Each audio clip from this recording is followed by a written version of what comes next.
చూడండి 100 సంవత్సరాలు పరిపాలించాడంటే ఆయన 17వ సంవత్సరంలో సింహాసనం మీద కూర్చున్నాడు. ఇంద్రుడు ప్రసాదించిన సింహాసనం అది. నేను ఎందుకు ఈ మాట చెప్తున్నాను? ఆ ఉజ్జయిని రాజధాని, ఉజ్జయినిలో ఏమున్నది? కాలపురుషుడు మహాకాలుడు ఉన్నాడు అక్కడ. Tropic of cancer, tropic of మనకు 2 ఉన్నాయి. ఒకటి ఉత్తరాయణము, ఒకటి దక్షిణాయనము.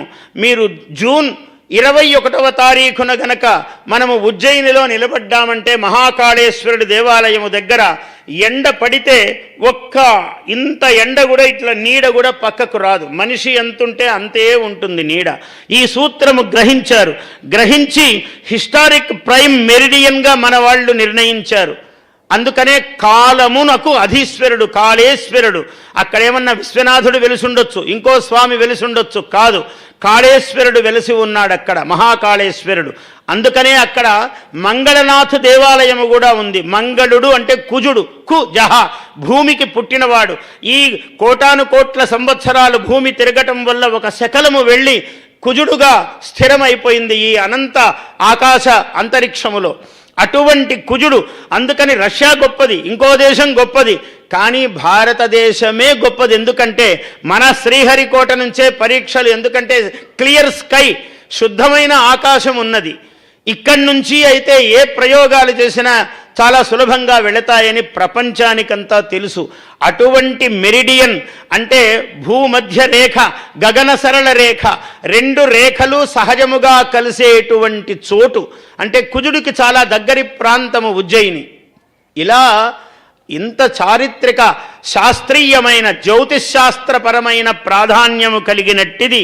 ఎందుకు చెప్తున్నానంటే అంత కాలము పరిపాలించినటువంటి మహాసామ్రాజ్యము ఉజ్జయిని అయితే మన అమరావతి అటువంటి ఇంద్రుడు సింహాసనమిచ్చినట్లుగా ఇంద్రుడు ఇక్కడ ఈశ్వరుణ్ణి ప్రతిష్టాపన చేశాడు. అందుకనే అమరేశ్వరుడు వెలిసినటువంటి చోటు మనకు అమరావతి.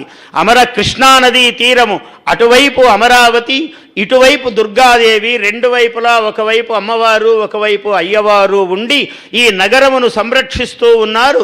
అందువల్ల ఇన్ని విషయాలు మనస్సులో ఉన్నాయో పరమేశ్వరుడు ఆయనకి ఏం భావనిచ్చాడో అమరావతి అని నిర్ణయం చేశారు. దాన్ని ఎవ్వరూ కదల్చలేరు. ఏమి చేసినా దాన్ని పక్కకు తీయలేకపోయారు, మనకు తెలుసు. దాన్ని ముట్టుకోలేరు ఎవరు కూడా. ఈ విశ్వావసునామ సంవత్సరములో అది ఒక విశ్వనగరము కావడానికి ఈ సంవత్సరము మళ్ళీ శ్రీకారము జరుగుతుంది. అంత అద్భుతమైన ప్రపంచంలో గొప్ప నగరం అవుతుంది. నేను ఇవాళ చెప్పలేదు, 8 ఏళ్ల క్రితం నేను ఒక చోట అరసవిల్లిలో శతావధానం చేస్తుంటే మన ముఖ్యమంత్రి గారు ఇలా నిర్ణయించారండి, ఎలా ఉంటుందన్నారు. ఇదొక మహా విశ్వనగరం అవుతుందండి అని 8 ఏళ్ల క్రితం చెప్పాను నేను. ఇవాళ నాకు ఇక్కడ అవకాశం వచ్చి మళ్ళీ వారి సమక్షంలో ఈ మాట చెప్పగలుగుతున్నాను. అంత గొప్ప మహానగరమునకు ఆయన శ్రీకారం చుట్టాడు. ఎందుకంటే ఆ ఇరుకుదారుల్లో ఇంద్రభవనాలు సృష్టించినటువంటి మహానుభావుడు కాబట్టి ఆయన చేతికి ఆ చలువ, కొన్ని చేతులకు కొన్ని ప్రత్యేకతలు ఉంటాయి.